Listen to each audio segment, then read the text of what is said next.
Vaig anar a Espanya a veure el meu germà i el meu cosí.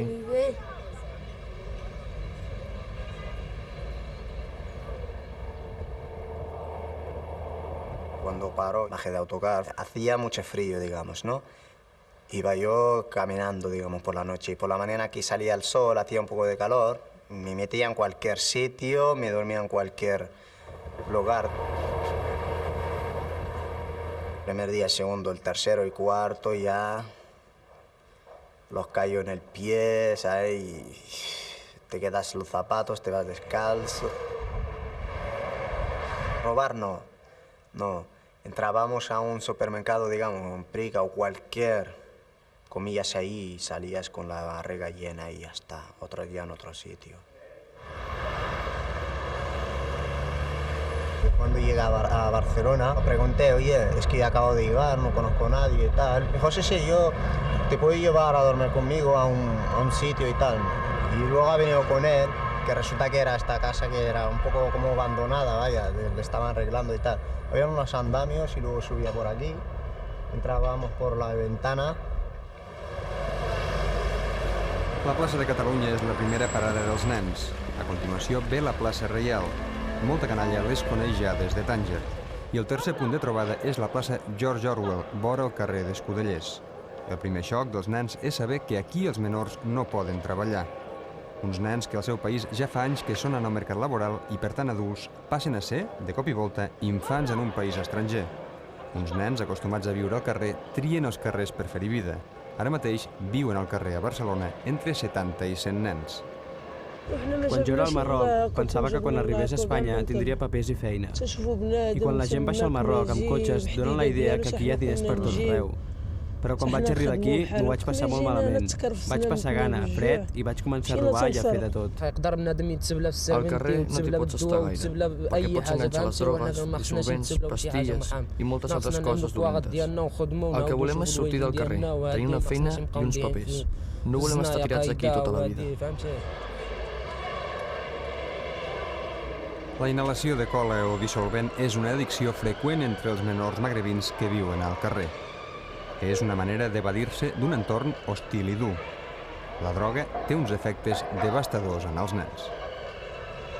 Et treu la gana, et treu el fred i et dona valentia per aconseguir o per adaptar-te a la realitat que et trobes. No? O sigui, és per obviar-se totalment, per oblidar totalment la realitat en la qual estan envoltades. No? O sigui, és el que jo anomeno, o el que anomenem com el consum de tòxic per no ser. O sigui, per desaparèixer, no? Per omplir-se d'una altra realitat que li porta a fantasies, imaginacions i demés. El grup de menors de la policia fa batudes periòdiques per trobar nens desemparats. Quan els troben, malgrat la resistència dels menors, els han de treure del carrer. La majoria dels nens ja són coneguts dels agents. De fet, segur que els han identificat més d'una vegada. Els nens donen noms falsos. Hi ha el cas d'un noi que va arribar a fer servir 30 identitats. ¿Tienes alguien pariente, algún padre, alguien que se ocupe de ti? No. Déjala, por favor, siempre. Entonces vamos a ir a menores. No. Venga, se acabó.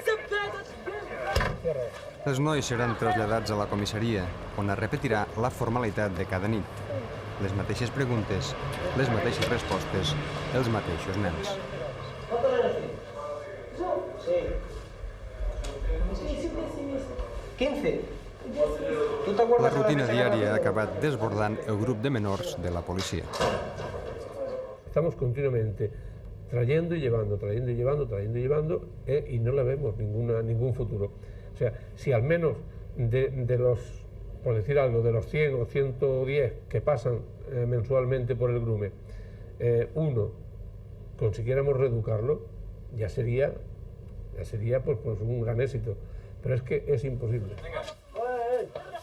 La llei del menor diu que un nen desemparat queda sota la tutela de la Generalitat. La policia trasllada els nois a un centre d'acolliment.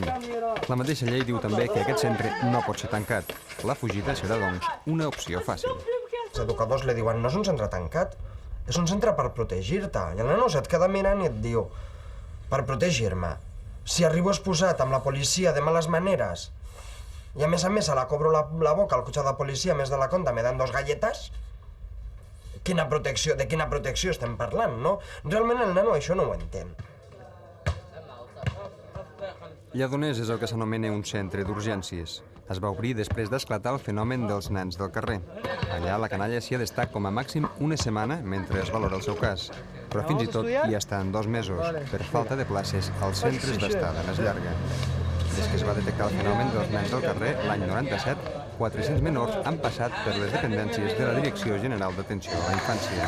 Els serveis de menors de la Generalitat han quedat col·lapsats per la llau d'infants procedents del Magreb. شحال في عمرك انت؟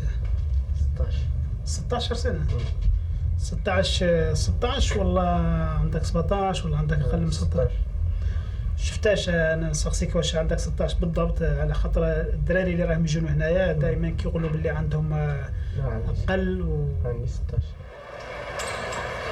Un menor desemparat, vingui d'on vingui, és automàticament tutelat per la Generalitat i no serà repatriat. La canalla ho sap i fingeixen ser més joves del que són. L'única manera de saber orientativament l'edat del nen és fer una radiografia. Si resulta ser menor, anirà a un centre. L'opció de retornar els nens del seu país d'origen queda gairebé tancada per la llei catalana de protecció del menor, que fa molt difícil una repatriació. Igual que és difícil retornar un nen autòcton a la seva família després que n'hagi perdut la tutela. Però justícia vol canviar això. Aquells que no estan disposats a assumir cap responsabilitat, com els altres nostres que sí que l'assumeixen, doncs hem de buscar alternatives perquè aquests nanos no continuïn aquí i fer responsables en els governs d'on procedeixen aquests nanos de que si es queden aquí i no accepten les nostres mesures, el que s'ha de fer és repatriar-los. No podem admetre veure com cauen en la delinqüència o com cauen en xarxes de prostitució o en xarxes de droga. A, B, C. ¿Cómo estás?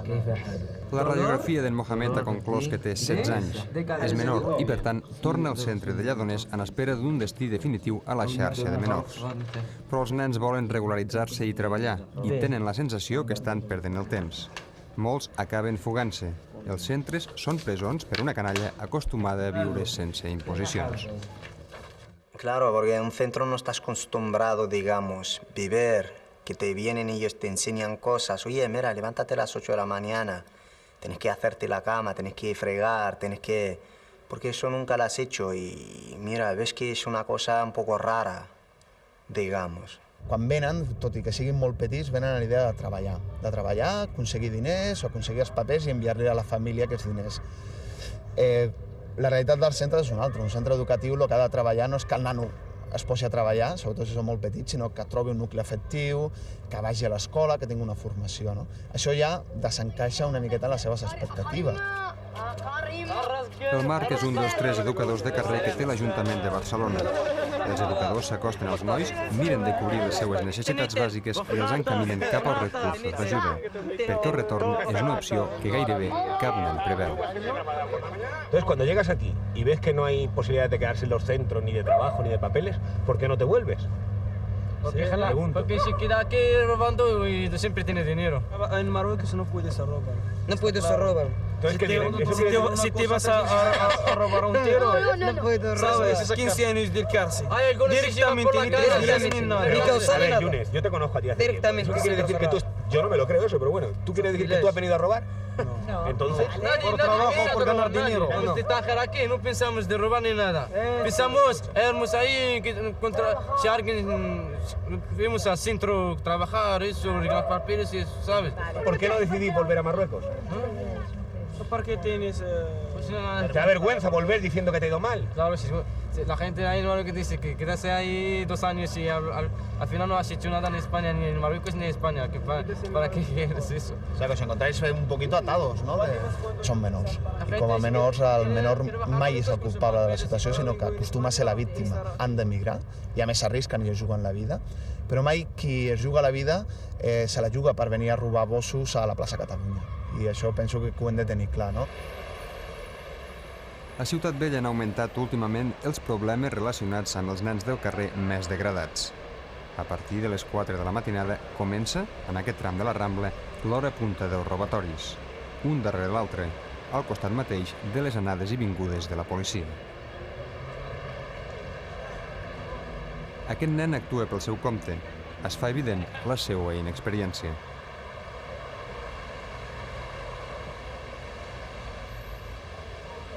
Malgrat els fracassos, però, no canvia de lloc i passarà tota la nit intentant aconseguir una cartera.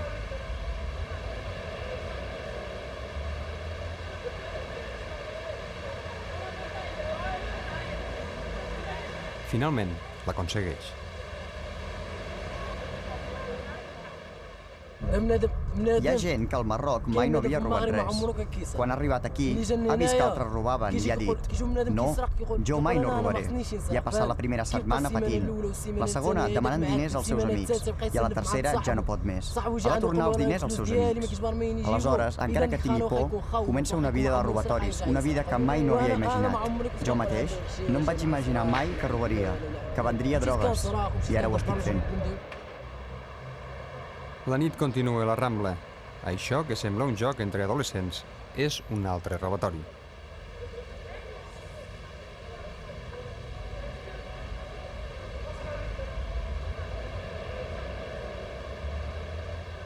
Hi han participat menors i adults. Els grans organitzen el cop, a vegades sense intervenir-hi, i els petits hi participen. La major part dels adults que controlen els robatoris van arribar a Barcelona de nens i ara exploten els menors que els han seguit els passos.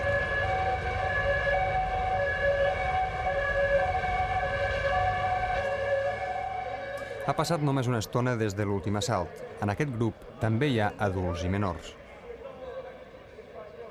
Igual que ha passat abans, encerclen una víctima procedent del Mare Magnum, preferiblement estrangera. Un adult controla el grup. Quan el jove calb doni l'ordre, el grup atacarà el turista.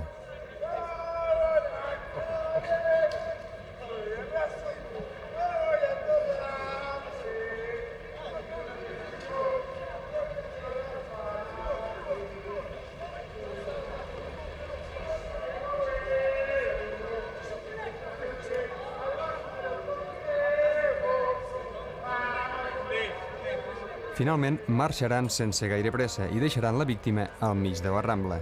En algun carrer lateral es repartiran el botí del robatori.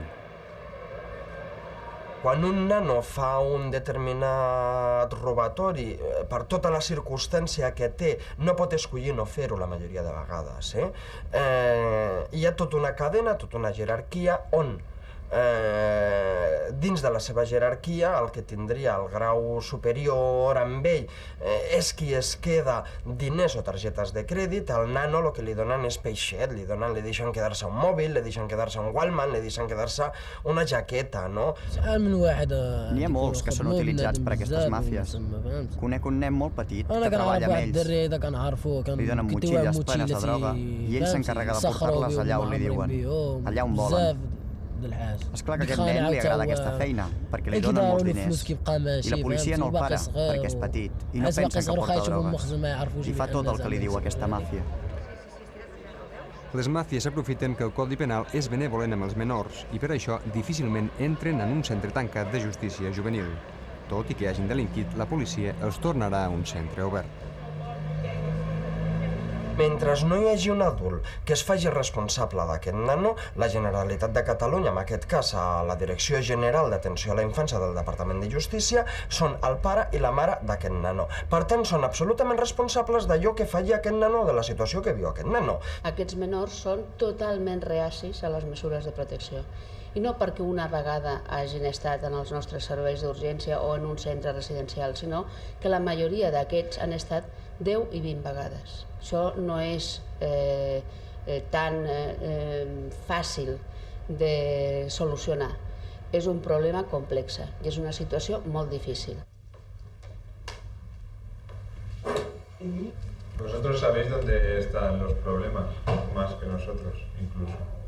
Solo con no ir, muchas veces os lo hemos dicho, si estáis en un sitio donde hay problemas, aunque vosotros no los hagáis, los tendréis. És l'assemblea que es fa cada divendres al SAEMI, el Servei d'Atenció i Acolliment especialitzat a menors i migrants. Aquí els adolescents poden exposar els seus dubtes i els educadors seguir la seva evolució. Dels recursos que l'administració ha hagut de crear expressament i a correcuita davant del fenomen dels menors estrangers, el SAEMI es considera la joia de la corona. Però de moment només uns quants escollits tenen la sort d'accedir al programa. Han de ser majors de 16 anys, ben predisposats i sense cap taca a l'expedient. L'Ali complia els requisits. El SAEMI té un grau d'autonomia molt més alt que si estigués en un centre. La soldadura en vertical tiene dos posiciones malas. La contrapartida és que li demanen molta més responsabilitat. Ara està a punt d'acabar un curs de formació ocupacional com a soldador. Tiene que abrir camino él solo. Nosotros atrás le ayudamos, hacemos simplemente el trabajo previo. Y todo el trabajo y las responsabilidades tiene que hacer él. Levantar, ir a la escuela, por castellano, catalán, ir al curso, ir a hacer sus cosas, ser una persona como todo el mundo. A la nit, l'Ali dorm en una pensió que paga la Generalitat. Això serà durant els 8 mesos que dura el programa. Quan acabi, ja amb la documentació en regla, tindrà ajuda per buscar feina. 3 de cada 4 nois que passen pel SAEMI aconsegueixen col·locar-se. L'Ali té tots els números perquè l'aventura li hagi sortit prou bé. D'aquí a uns mesos seré molt feliç, perquè acabaré els meus estudis. Aniré de vacances a la meva terra per passar uns dies amb la meva família. Després tornaré a la meva feina, com un home, amb moltes ganes. I només demano a Déu que tot em surti bé. L'Ali segueix les passes del Muad, que el primer que va fer quan va tenir feina va ser comprar-se un cotxe esportiu. És el símbol de l'èxit que l'emigrant necessita imperiosament reafirmar. En Muad té una feina estable com a responsable del manteniment d'un camp de golf i algun dia espera poder jugar-hi. Alguns dels seus amics són a la presó. Altres s'han fet majors d'edat sense aconseguir papers i encara viuen al carrer. D'alguns no en sap res. En Muad ha trobat la vida millor que havia vingut a buscar. La majoria dels nens que van compartir amb ell al carrer s'han quedat a mig camí. Si me he equivocado, hasta un punto no. Ahora estoy muy bien, estoy trabajando, ¿sabes? Tengo una casa. Ahora estoy viviendo de maravilla, digamos, muy bien, ¿sabes? Como tenía que ser y ya está. Me ha sufrido mucho y al final estoy muy bien, pues mira, pues sí que ha valido la pena.